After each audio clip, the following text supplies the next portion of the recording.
For episode 6, we are still with Jonathan and Cynthia. She comes back to the villa. Okay, Jonathan says, you can guess what's coming. That has been a problem every night off camera for the past 4 days. You've been nice on camera, but not in real life. You get angry till it gets out of control. I'm now like, Cynthia, baby girl, what we doing? She says, hey, she's going to stop this conversation because she won't allow him to insult her. And I'm like, okay, Jonathan, are you calling her angry black woman? What are we saying? So he's like, she scares him. When she gets mad, she scares him, and she's violent when she speaks. Folks, in France, did he really say violent? Or did he say something else? Is that the right translation? Because I'm getting real mad at Jonathan. He really ticking me off. And I'm not even in the room. He says, you are aggressive. There we go. There we go, Colin. This woman aggressive. Oh, Jonathan, I could roast you, but I'm not going to. I'm going to save that for the live. He said, the thing she says is not to be said to a human being. I have feelings. She said, I won't allow you to insult me anymore. Cynthia, I need to know what you said to this man. I need to know what was said. I need to know if it was really aggressive or if it's all in his mind. He does seem hypersensitive, but I don't know. But it's very convenient that it's off camera.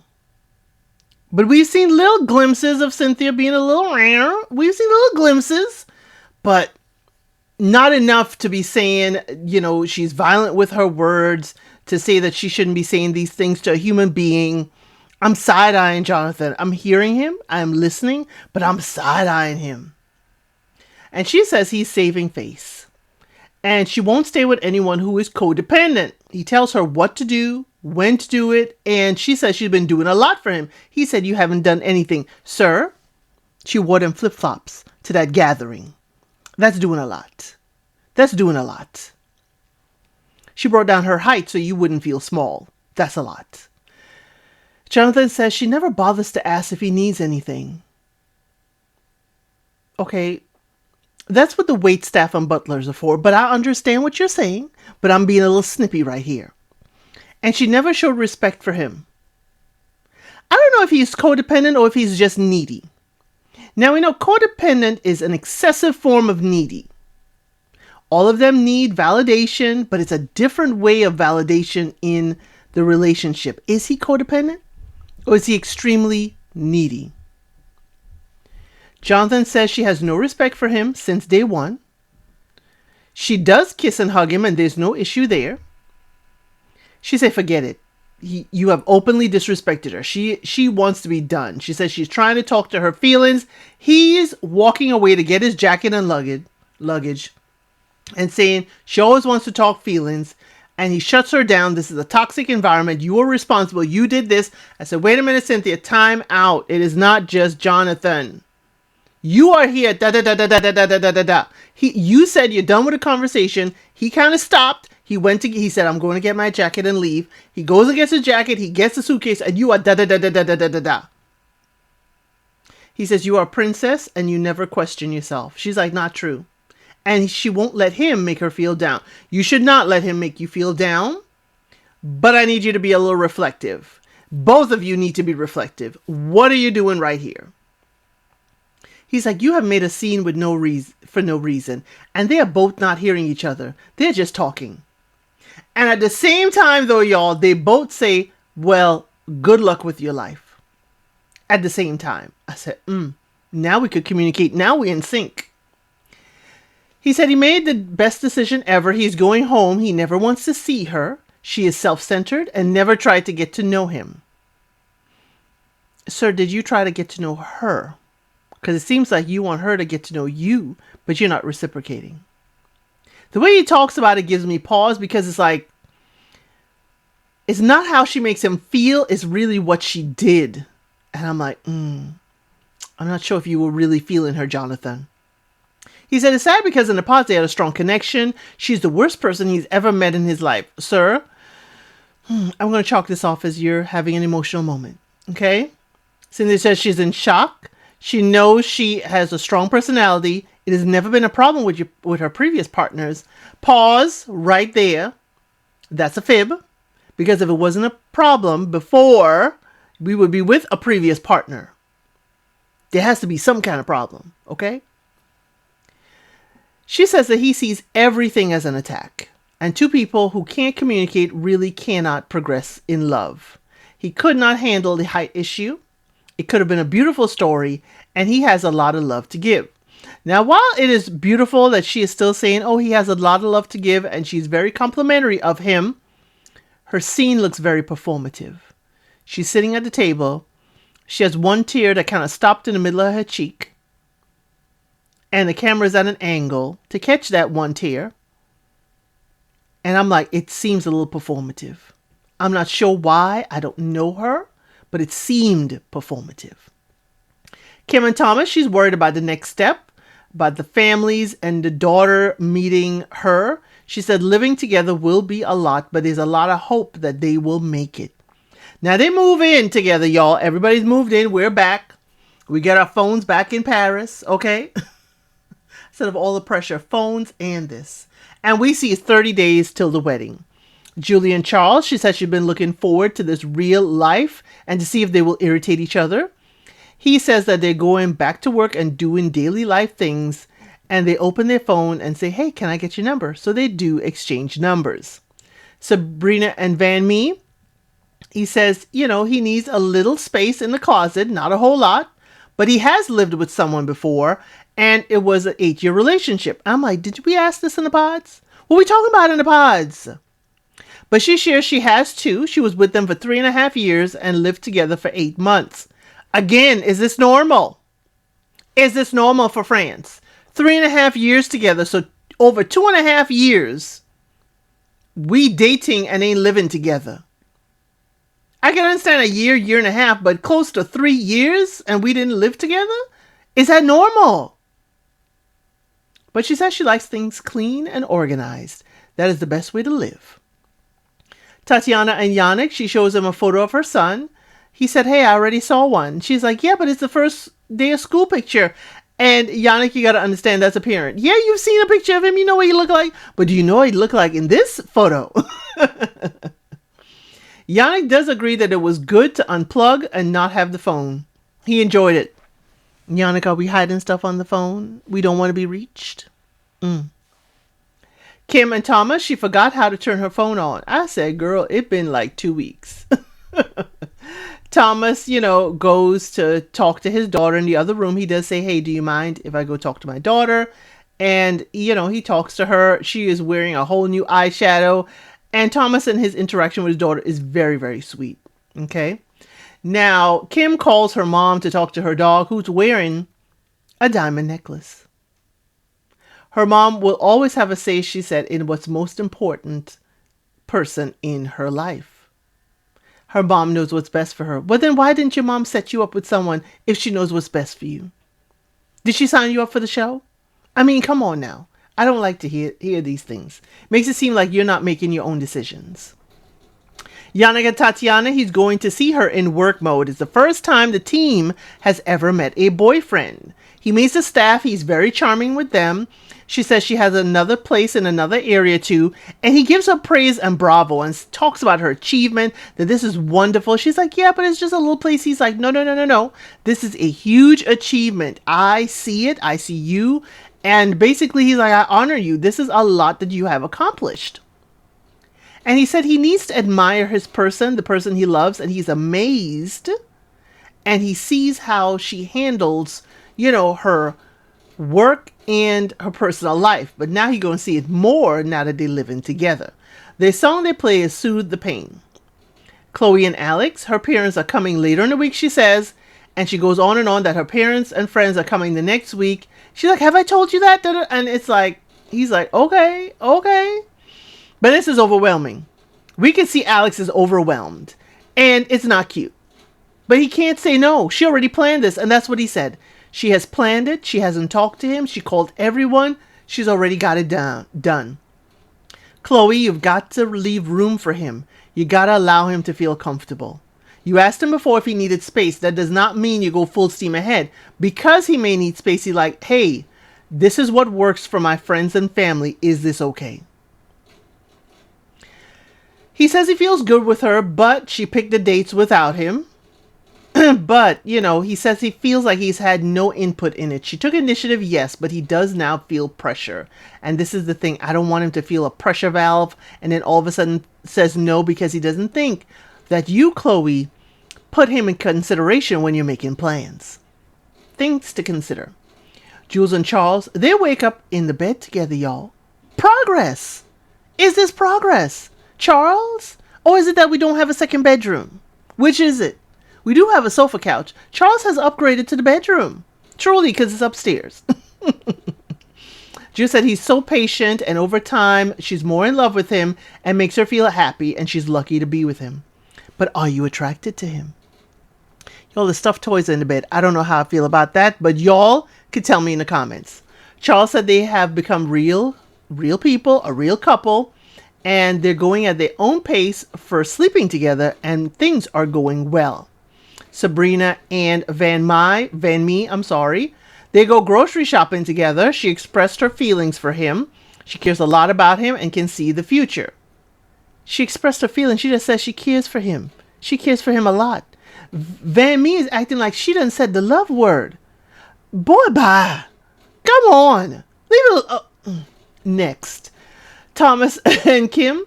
She picked up her dog, Stormy. He's all dressed up. He got his little sweater. I wonder if he got his diamond necklace on. I did not check. But he's all about the fashion. She said, he says her dog is so important that she treats him like a person. But she's happy that her dog really likes Thomas because dogs, animals in general, can sense something. And since her dog has welcomed Thomas, then maybe he's a good guy after all. Okay. But Thomas thinks she's a little over the top with the dog. We gonna see. Sabrina and Van Mee, he takes her to his job. He adjusts her back. Y'all, the way he adjusts her, he is hugging onto her. They are chest to chest. And he is pulling her shoulder, okay? Because she said she had like shoulder pain. How's she gonna feel with him doing this to the clients? Especially the very nice looking clients.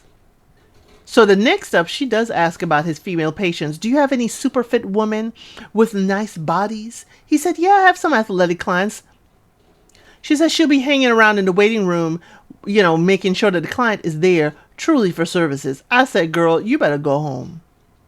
She says she can handle female patients, but the wedding is coming. And, if she still has to worry about them by the wedding, that will be a problem. So it will be a problem. Van Mee, pay attention. But he thinks she's not jealous. She's just possessive. And he doesn't take it so seriously. Bad move. Error. She says how sincere he is will reduce her need to be possessive. Side eye, Sabrina. Side eye. How sincere he is whether or not he's believable. Now he got to act. Julie and Charles, takes her to his old neighborhood. He talks about his struggles with money, how he struggled at that time. He worked many different jobs to make money. He has gone without electricity. He's gone without food some days. He really opened up to her and to us on camera. Julie finds he is grounded and, he can deal with hardships based on what he's been through. He said he lived there for 6 years. He's lucky to have friends because they would bring him groceries sometimes. And, it's made him who he is. And she's the first woman that he wants to have kids with. Tatiana and Yannick, he said he wanted to avoid seeing if they had mutual contacts. And it turns out he knows Erica. So she asks, is she an ex? He's like, hey, my sister-in-law set me up on a date with her. We dated for 6 months. He's like, well, how close are you with her? Tatiana's like, that's my girl. That's my girl. We have dinner all the time. I have dinner at her place. She have dinner at my place. My son calls her auntie. And she don't date her friend's ex as a rule. Yannick says, well, maybe you've dated one of my friends. We don't know. She's like, yeah, but is it as close as she and I are close? She's like, I'm a ticking time bomb. And he goes in to hug her and she's just backing up. She's like, it will explode in 4 days. I said, girl. But is this the first time this has happened in Love is Blind history? Or is this the first time we're seeing it? Is Paris doing something extra? Because this is the first time I've seen that someone dated a close friend of another participant, their fiance. Y'all tell me in the comments because I've never seen it and I've been watching all of them. Tatiana says, we all have a past. This is tricky. She can't have her friend over, though. Because if Yannick becomes her husband, she's going to be looking at them, and she don't want to hear them talking about their past together and reminiscing on what they used to do together. But her friend never mentioned Yannick. Girl, so how close was Yannick and her? She never mentioned him. So is she really giving you all the tea? Really? I think you think you're closer than you actually are. But the song they play is Try to Do What's Right. Alex and Chloe, everyone's coming over. All the couples, that is. He's excited to host all the couples. They have a cheers. Chloe, has, her phone, I noticed. And while they're cheersing, she's doing the whole capturing the whole moment. I'm like, Chloe, are you all in the social media? Can we put the phone down? You're the only one that had the phone using. So they talk Cynthia and Jonathan, and Sabrina says they have communication issues. Van Mee says we've only known one side. It is their business. And Yannick said the lesson here is communication. Kim says the lesson is don't judge people by the way they look. She and Thomas are a strong couple and they are in love. And Thomas is like all giddy and tells her he wants to rip her clothes off and all that stuff. And Kim said there's issues, but they will be the Beckhams of France. So it's all about image, Kim. It sounded like it's all about image. So Kim and Thomas sit down with Van Mee and Sabrina. Sabrina says that, her type was not Asian, men, but she does find him smexy and attractive, okay? He said he never said she was not his type. She's like, he said I was not his type. I'm side-eyeing you. He never said that. He said he's dated brunettes in the past. So Kim asks him, what is your type? Sabrina jumps in, dark hair, olive skin. Sabrina, could the man answer? Could you sit back a bit? He says most of my exes were like that. He's like, it's not exactly his type, but he thinks that Sabrina is very pretty. She's like, he said I'm cute. Thomas is like, well, cute may mean beautiful for him. He trying to save a brother. He said, man, Van Mee, you're against the ropes. I'm going to try to save you, but not get myself hemmed up by Kim. Van Mee says she's gorgeous, but I did say that she's cute. Sabrina says, he's my man, and I know what he means. Telling Thomas, back up. Don't try to cover for your boy. He does not compliment me or say that I'm anything special. He says I'm cute. He doesn't say that I'm the most beautiful. And Van Mee is like, I didn't say that. Don't put words in my mouth. She's like, okay, drop it. We'll talk later.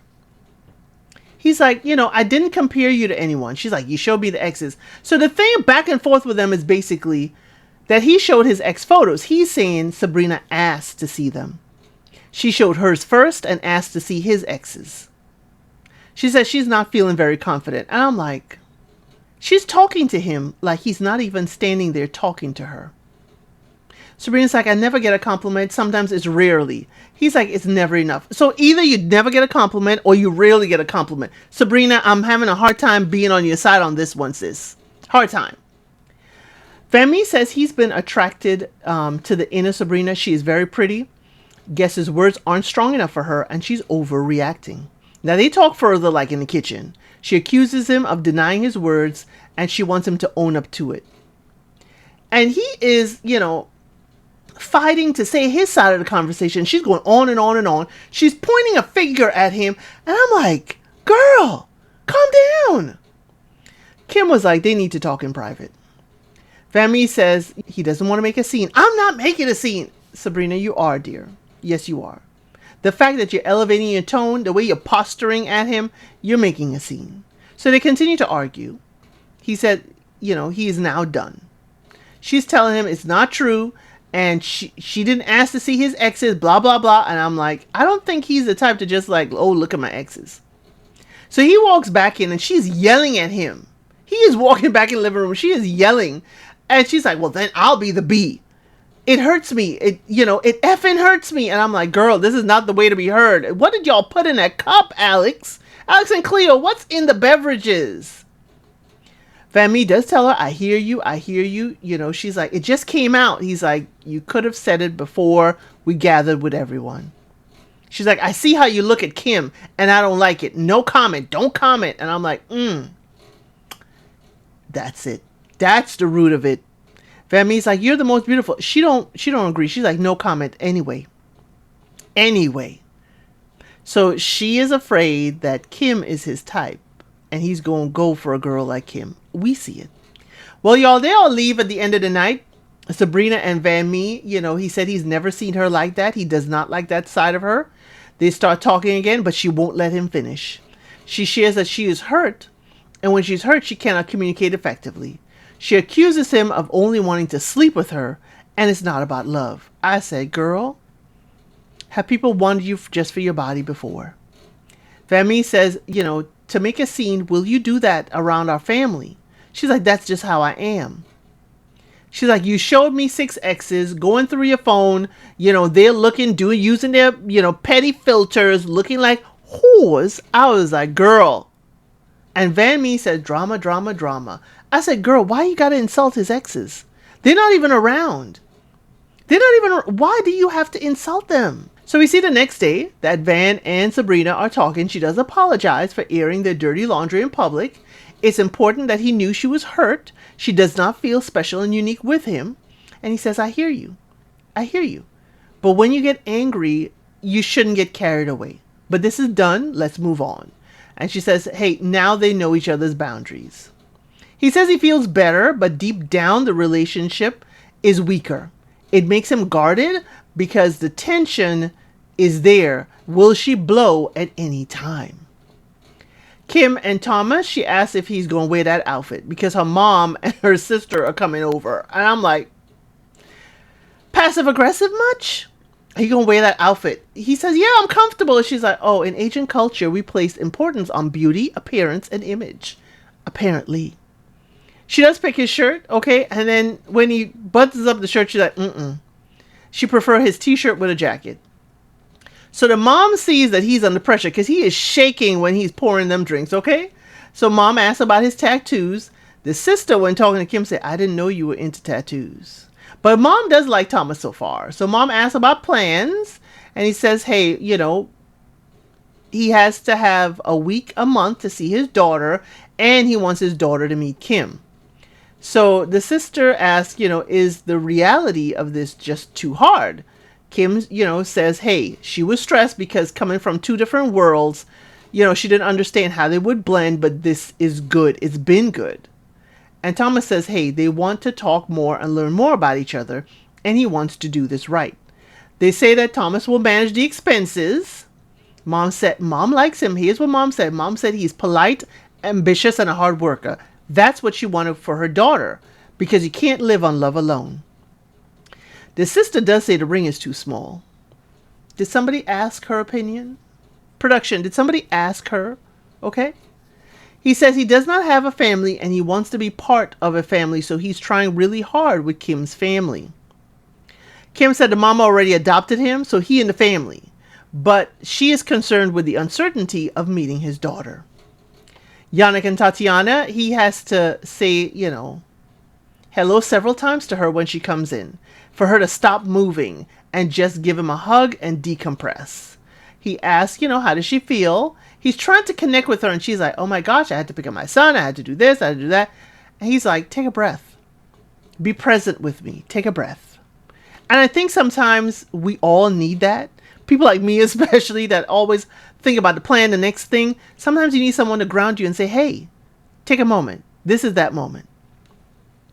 So she lists out her hard day. He had dinner ready for her. So she, got it together and they sat down and they planned for her to introduce her son to Yannick soon. But she's nervous about the meeting. She's afraid if it doesn't go well that her son will be hurt. She says, you single people can try and try and try, but you don't have kids. If it tries and it hurts, it just hurts you. But since she has a kid, it hurt her and her child. Yannick said, it doesn't have to be that way. She's like, you don't fully understand. Yannick is on his phone, though, while she is seething and talking about this, and I'm seething. And she's talking important stuff. She's pouring out her concerns, and he's on the phone. And he's saying, yeah, I'm here. I understand. It sounded dismissive, Yannick. Even if you were there, you weren't present. Like you were telling her earlier, she wasn't present. This was your moment of being not present. So he says he experiences things when they happen, not before that, and they need to trust each other. She says she doesn't want her son to become attached and have things not work out. This is not a game to her.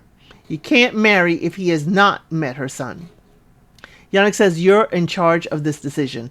Again, she decides. And I wish she saw his tone. Pay attention, Tatiana. He's saying, again, here's another thing that you're just deciding, and he has no say in it. Chloe and Alex, her sister and boyfriend, come over.